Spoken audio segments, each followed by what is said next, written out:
আজকের এই ভিডিওতে তোমাদের দেখাবো তোমরা যারা দূর দূরান্ত থেকে তারাপীঠে ঘুরতে আসছো তারা তারাপীঠের মায়ের কাছে কিভাবে আসবে এবং পুজো দেবে সেটা সম্পূর্ণ আমি বিস্তারিত বলবো।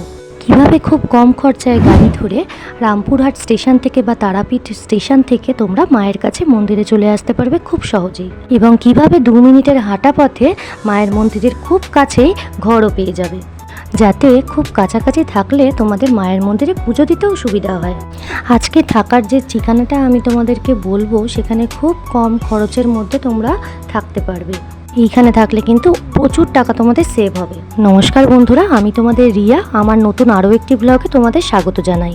তোমরা যারা তারাপীঠে ঘুরতে আসছো, তারাপীঠ স্টেশন বা রামপুরহাট স্টেশনে নেমে সেখান থেকে কিন্তু মাত্র 30 টাকার বিনিময়ে খুব সহজেই মায়ের মন্দিরের কাছে চলে আসতে পারবে টোটোর মাধ্যমে বা অটোর মাধ্যমে। এবার বন্ধুরা, গিয়ে শুধু মায়ের পুজো দিলেই তো হবে না, গিয়ে কিন্তু তোমাদের একটা থাকার জন্য হোটেলও দরকার, তাই না? তো তোমরা যদি মনে করো তারাপীঠে তারা মায়ের মন্দিরের আশেপাশে, তবে তারাপীঠ রোডের ওপর দুপাশে কিন্তু প্রচুর হোটেল আছে। দেখবে কিন্তু বন্ধুরা, এই হোটেলগুলো কিন্তু একটু বেশি দাম নেয় ওরা চায়। তো সেই জন্য আজকে আমি তোমাদেরকে যেখানে বলছি তোমরা কিন্তু সেখানে গিয়ে থাকতেই পারো। এটা তোমাদের একদম হাঁটা পথে 2 মিনিটের ডিস্টেন্স হবে, এবং সেখান থেকে খুব সহজেই তারাপীঠের মন্দিরেও যেতে পারবে মায়ের কাছে যে কোনো সময়, গিয়ে পুজোও তোমরা কিন্তু দিয়ে আসতে পারবে। সন্ধ্যেবেলা কিন্তু খুব সহজেই এসে মায়ের আরতি দর্শনও করতে পারবে তোমরা এখান থেকে। তো দেখতেই পাচ্ছ তারাপীঠে যেহেতু সকাল থেকেই মায়ের মন্দিরে পুজো দেওয়ার জন্য প্রচুর লাইন পড়ে যায়, এই জন্য কিন্তু তোমাদের সবসময় উচিত তারাপীঠে যারা পুজো দিতে আসছো তাদের একদম মন্দিরের আশেপাশের মধ্যেই থাকার। এই তারাপীঠ রোডের ওপরে যেখানে তোমাদের অটো এসে নামাবে সেখানেই কিন্তু পাশেই হচ্ছে তোমার দ্বারকা নদী, এবং দ্বারকা নদীর পাশ দিয়ে একটা দেখো গলি ঢুকেছে, আর এই সাইডে হচ্ছে তোমার তারামা সরণি বলে লেখা থাকছে। আজ তোমাদের দেখাবো যে কিভাবে ওই হোটেলে তোমরা যাবে। হ্যাঁ, এই যে পরের যে রাস্তাটা, দ্বারকা নদীর পাশের যে রাস্তাটা, এখান দিয়ে আজকে আমাদের যেতে হবে। তো চলো তোমাদের দেখাই আজকে আমরা কোথায় ছিলাম।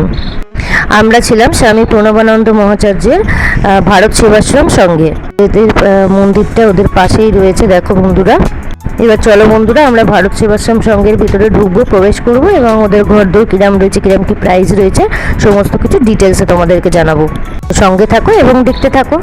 তো চলো বন্ধুরা, বীরভূম জেলার তারাপীঠে যে ভারত সেবাশ্রম সংঘটি রয়েছে, তো সেখানে এবার প্রবেশ করা যাক, ঠিক আছে? এবং এখানে তোমরা কিভাবে এসে বুকিং করবে সেটাও আজকে জানাবো। তো প্রথমেই গেট দিয়ে প্রবেশ করছি, দেখো।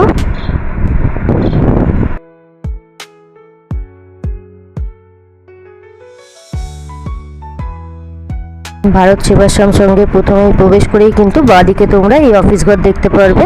এখানেই তোমাদেরকে কথা বলে রুম তোমরা কোনটা নিতে চাও সেটা নির্বাচন করতে হবে।